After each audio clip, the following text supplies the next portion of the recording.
एक बुजुर्ग फरमाते हैं कि जहन्नम के अंदर ना जिस तरह समुद्र के किनारे होते हैं ना, जहाँ पे उसकी बाउंड्री लगी है, जहन्नम के अंदर भी किनारे होंगे।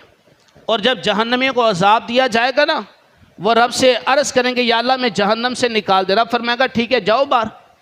जैसे वो जहन्नम के किनारे पहुंचेंगे तो बड़े बड़े सांप बिच्छू उस किनारे पर मौजूद होंगे।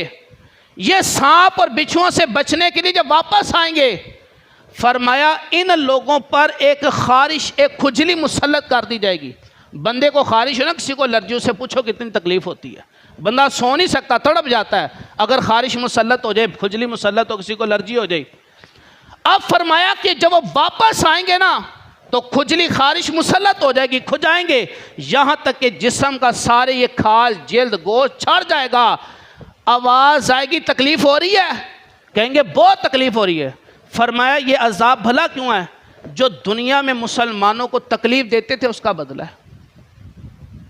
मुझे आपको गौर करना चाहिए कि हम सिर्फ नाम के मुसलमान हैं, सिर्फ नाम के मुसलमान हैं। हमारा सर से लेकर पाँव तक अंदाज किरदार मुसलमानों वाला नहीं है, हमारी गुफ्तार मुसलमानों वाली नहीं है। हम तो किसी की चीज़ लेकर वापस नहीं करते, हम तो चीज़ लेकर छुपा लेते हैं। हम तो धोखा देना फ़ख्र समझते हैं, बड़ा अपने आप में मार्का समझते हैं। हमने मार्का मार लिया, क्या जी मैंने फ़लाँ को धोखा दे दिया, मैंने फ़लाँ के साथ फ्रॉड कर लिया, मैंने फ़लाँ से रिश्वत ले ली है, बड़ा अच्छा काम किया। क़यामत वाले दिन पता चलेगा क्या काम।